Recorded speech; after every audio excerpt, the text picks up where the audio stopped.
Alright, Shalom. First and foremost, I want to give all praises, honor, and glory to Yahawah, Bashem, YAHAWASHI, Bashem, Rokach, Wadash. Double honors to the apostles and elders of Great Millstone, who rule well and teach well. And peace and blessings to the elect out there that's pushing this word in all truth and sincerity. Alright, this lesson is going to be about how, the Most High Yahawah um, doesn't change, and that, you know, just because Yahawah His Son, came and died on the cross, that the law wasn't done away with. All right, so without further ado, I'm just going to jump right into the scriptures, you know, um, and break them down, proving that we are supposed to keep the law, all right, to the best of our ability. Um, this is Malachi 3 verse 6. It says, "For I am the Lord; I change not. I change not. Therefore, ye sons of Jacob are not consumed." All right. So when the Lord says something, He means it. It's set in stone. All right. And He created the laws, statutes, and commandments as a guideline on how you're supposed to conduct yourselves, and nothing has changed since then. All right. You know. And to prove that, this is Yahweh Shai talking. In the book of Matthew, chapter 5, verse 17, it says, "Think not that I am come to destroy the law or the prophets. I am not come to destroy, but to fulfill." All right?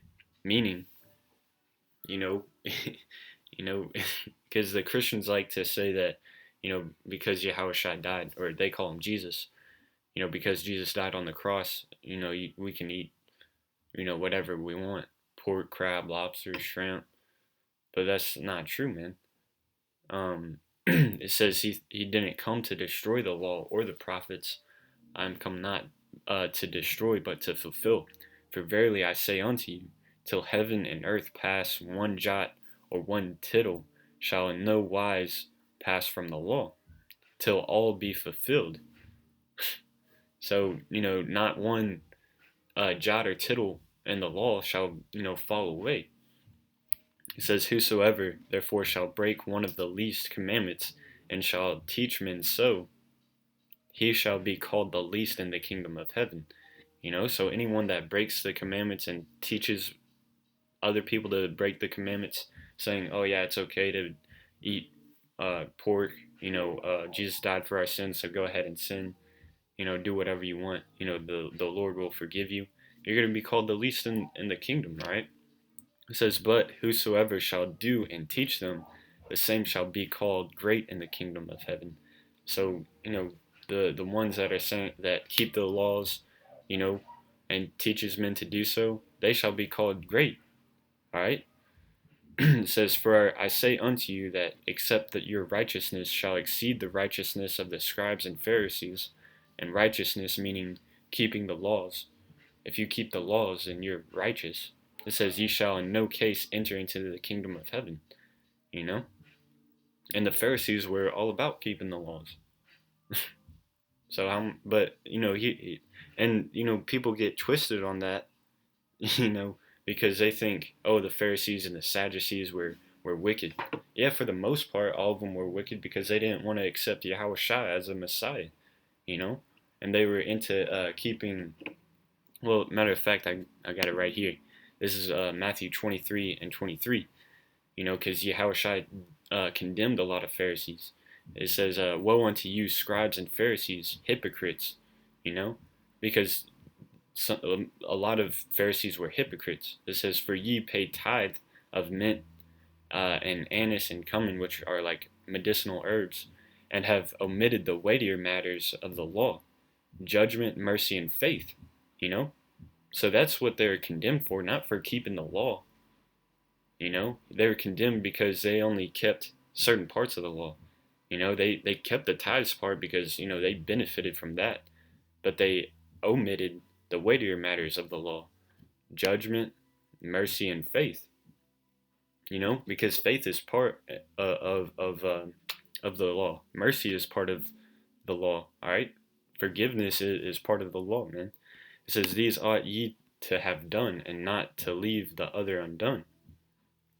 You know, and faith goes hand in hand. Like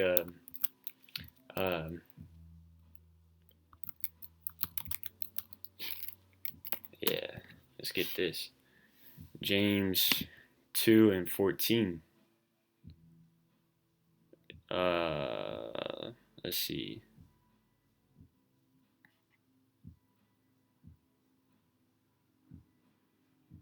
Yeah, let's James 2, and I'll start at 16. It says, "And one of you say unto them, Depart in peace, be ye warmed and filled. Notwithstanding ye give them not those things which are needful to the body, what doth it profit? Even so faith, if it hath not works, is dead, being alone.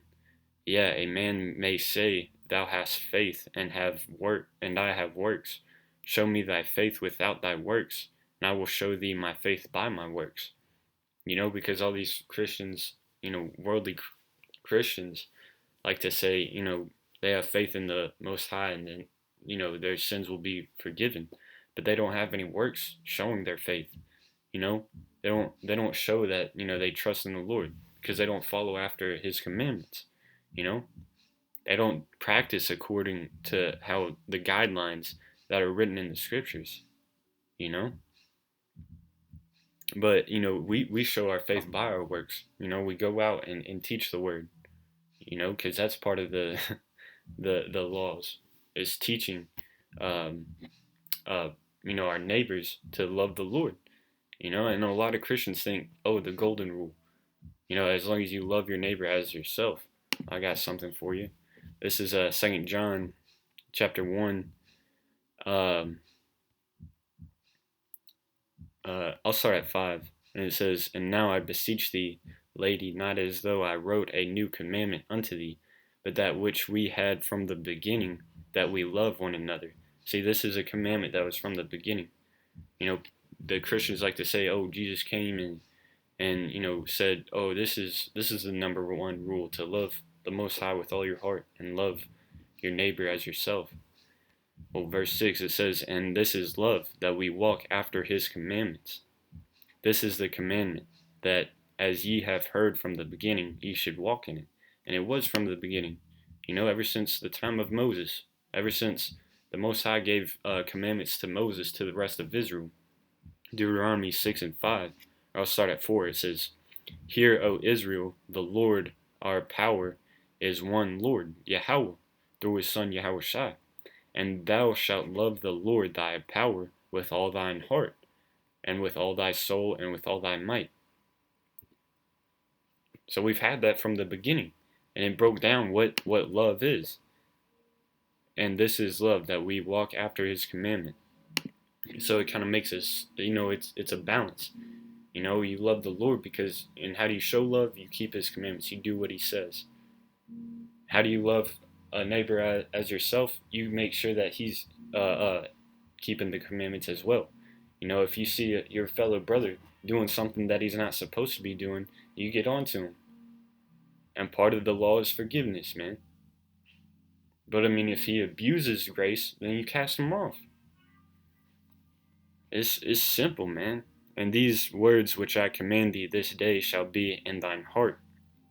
And thou shalt teach," which heart, the Hebrew word for heart is la'ab, which is your mind, "And thou shalt teach them diligently unto thy children, and shalt talk of them when thou sittest in thine house." And that's what brothers do, man. Every time we're around each other, we're talking about the scriptures. We're talking about different stories, how different men of the Lord were delivered.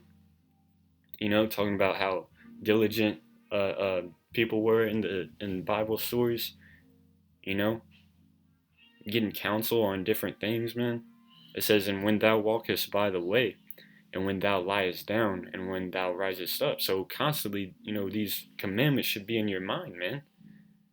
All right, and it says, "And thou shalt bind them for a sign upon thine hand, and they shall be as frontlets between thine eyes." So the commandments, man. They should always be. That's how you show love towards the Most High and towards your neighbor. Making sure they know what's up.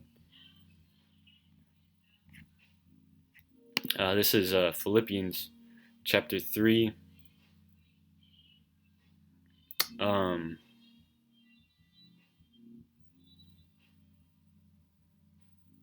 let's see. Oh yeah, I want to start from. I'll start from. I'll start from 2. Philippians 3 and 2. Beware of dogs, beware of evil workers, beware of the concision.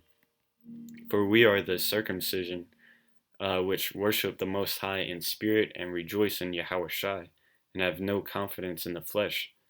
Though I might also have confidence in the flesh, if any, this is the Apostle Paul talking, if any other man thinketh that he hath whereof he might trust in the flesh, I am more. Circumcised the 8th day, which is part of the law, of the stock of Israel, of the tribe of Benjamin, and Hebrew of the Hebrews, as touching the law, a Pharisee. So the Apostle Paul was a Pharisee, you know? He was raised up in the Pharisees, learning and practicing the law to a T, concerning zeal, persecuting the church, touching the righteousness which is in the law, blameless. But what things were gained to me, those I counted loss for YAHAWASHI, and people will read this part, be like, oh, see, like the law is done away with.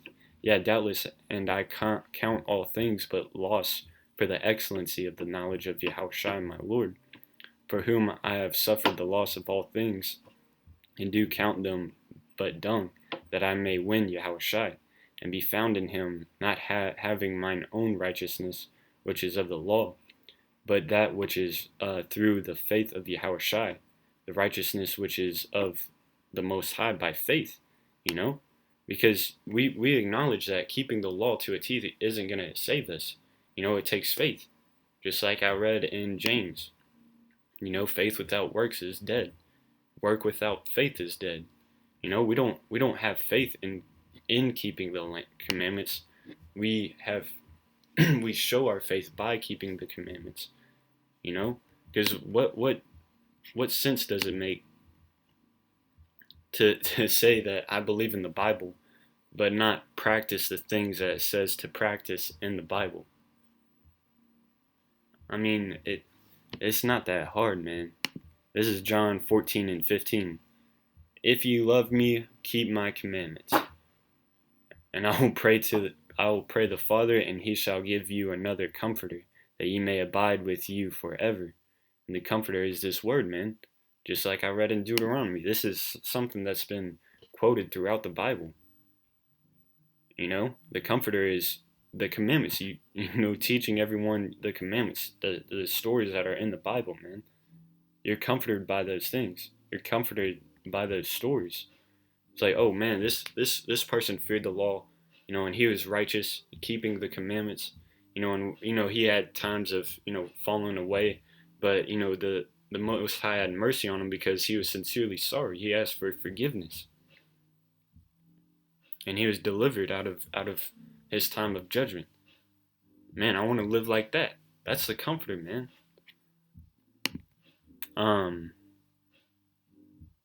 It says, I will pray the Father, and he shall give you another comforter, that he may abide with you forever, even the Spirit of truth, whom the world cannot receive, because it seeth him not, neither knoweth him. The Spirit of truth, man. This is the Spirit of truth. But ye know him, for he dwelleth with you, and shall be in you. I will not leave you comfortless. I will come to you. And how does he do that? Through the word, man. Through brothers. Brothers are also meditating on the word. Alright? When you go to them for counsel, whenever you can't seem to get it, man.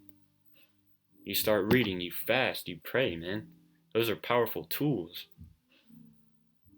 You keep the commandments, man. It's simple, man. But, with that, hope this video was edifying. And, the law isn't done away with. It's simple. You keep the law to the best of your ability. Alright? You don't, yeah, let's get that.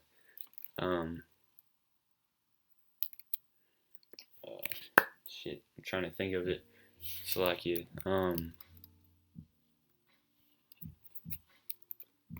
Abuse, something along these lines.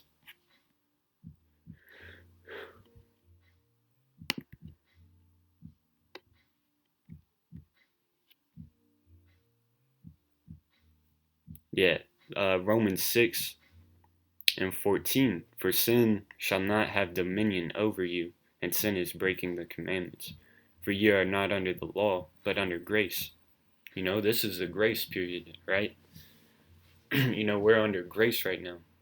It says, what then? Shall we sin? Should we break the law or the commandments because we are not under the law, but under grace? The Most High forbid. All right? Just because, we're under a grace period doesn't give you an excuse to start smoking weed, committing adultery, committing homosexuality, and doing all sorts of wickedness just because the Most High is having grace on you. A grace period is a time to get right. It's a time to acknowledge your fuck ups and get right. And acknowledge that, hey, the Most High, judgment is coming, man. It's a time to get right, you know? Like, for an example, the time of Noah. Alright, when Noah was building an ark saying, hey, the world's about to be flooded, that was a grace period saying, hey, all you wicked people need to get right. But they took that grace period as for granted, man. So they started giving in marriage, eating and drinking and partying and bullshit. And then all of a sudden, when the flood came, it's too late, man. So right now, get right before Judgment Day comes, man. So with that, I hope this video was edifying. Again, all praises, honor, and glory to YAHAWAH BaHashem YAHAWASHI BaHashem RuachHaKodesh.